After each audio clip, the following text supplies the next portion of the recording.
করছি আগামীকালকে ইনশাআল্লাহ আল্লাহ যদি আমাদেরকে হায়াত দান করে তাহলে পুরো বাংলাদেশের আমাদের ঘুরে আসতে পারে।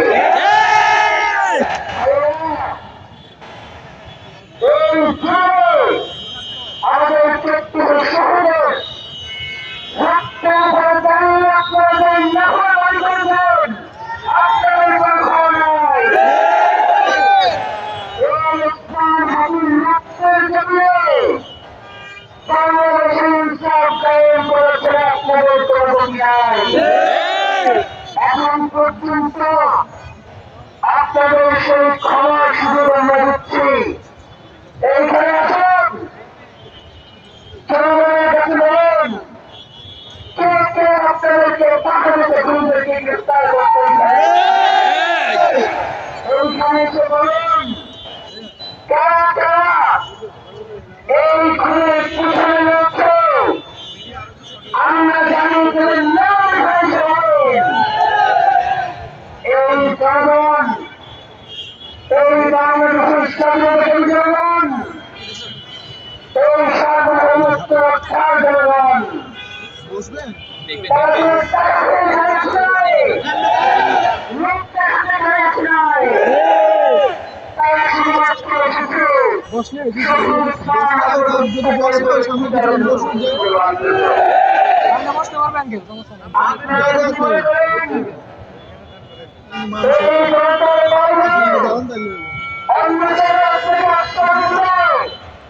আপনাকে ক্ষমতায় টিকিয়ে রাখবে, তাহলে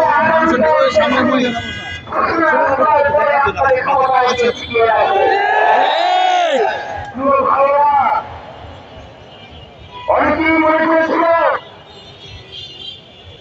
মুখপাত থেকে তাকে গুলি করবার মধ্য দিয়ে এই লড়াইকে সামনে দেওয়া যাবে। এই লড়াইটি থামা যাবে, এই লড়াইটিকে আপনারা থামতে দিলেন পর্যন্ত এই শরীরে পর্যন্ত এই লড়াই চলবে।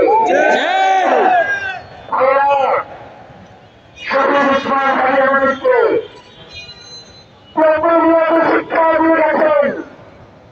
তিনি বলেছেন আল্লাহ যদি আমাদেরকে শাহাদাতের ভিতরে কবুল করলে আমাদের জীবনে সফল নিয়ে আসে, আমার সন্তান এই লড়াইয়ের উপর মনে যাবে, তার সন্তানের লড়াই জন্য লড়াইটি কোনো ভালো খাওয়ানো যাবে না। ওসমান হাদি আমাদের পাশে আছেন,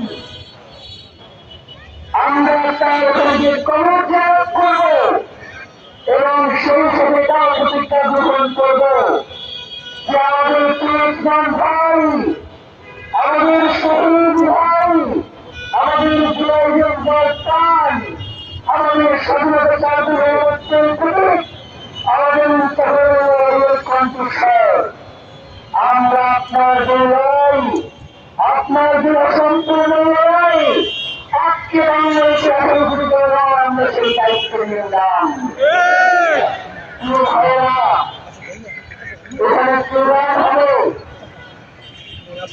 এখানে বক্তব্য হবে, কিন্তু কে হবেন এই আন্দোলনকে থামানো যাবে না।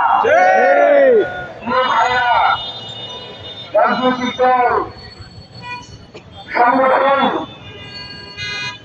আপনাদেরকে আহ্বান জানাই, আপনাদেরকে আহ্বান জানাই শহীদ ওসমান হাদির রক্তের মধ্যে দিয়ে আপনাদের হুঁশ না হয়ে পর্যন্ত আপনাদের হুঁশ করবে না। বাংলাদেশের জনগণ আপনাদের সহযোগিতা, আপনাদের সমর্থন রয়েছে, এটা বাংলাদেশের জনগণ শুধু হত্যার জন্য আপনার এখানে না পান, তাহলে বাংলাদেশের জনগণ মনে করবে সেই হত্যার পেছনে আপনাদের হাত রয়েছে। আপনারা মনে করেন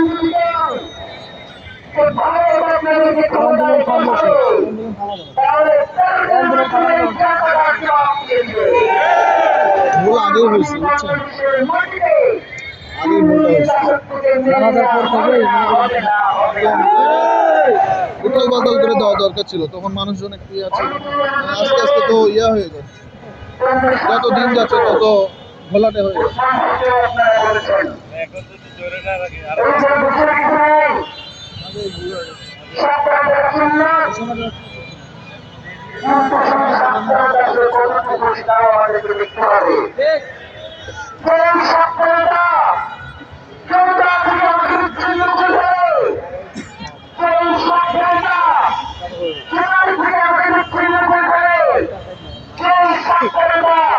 বাংলাদেশের স্বাধীনতা সার্বভৌমত্বকে ভারতের কাছে দিয়ে দেয়, সেই সত্যতা আমাদের লাগবে না, লাগবে না। এখানে আমার মা বলে রয়েছেন, আপনারা শহীদ উসমান হাদিকে কি পরিমাণ ভালোবাসে আমরা জানি।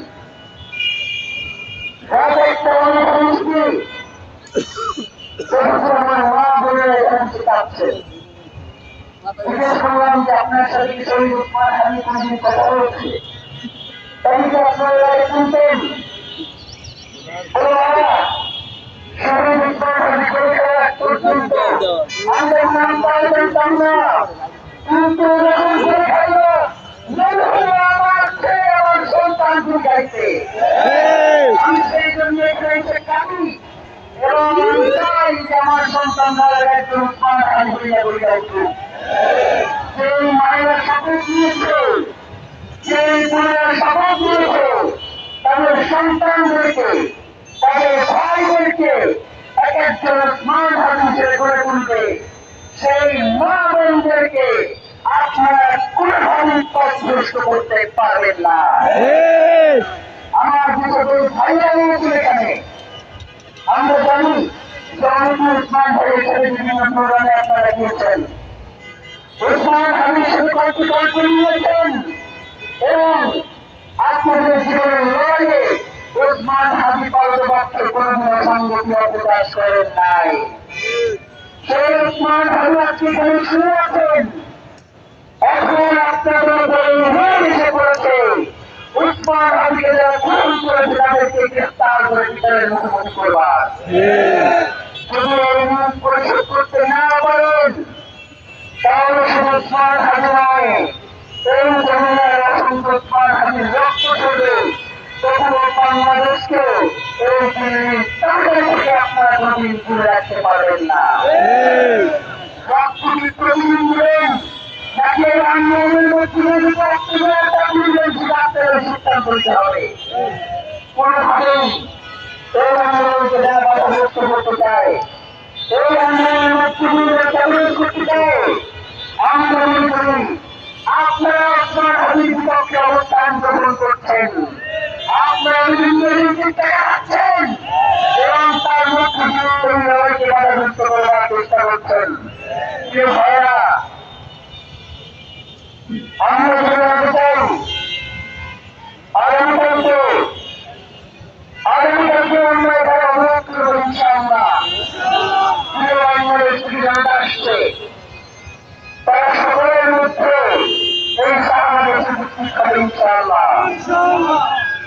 প্রিয় ভাইয়েরা, এই লড়াই সংগ্রামে যারা শহীদ উসমান হাদির পাশে ছিলেন তাদের মধ্যে থেকে এই সংক্ষিপ্ত বক্তব্য রাখার জন্য অনুরোধ করছি।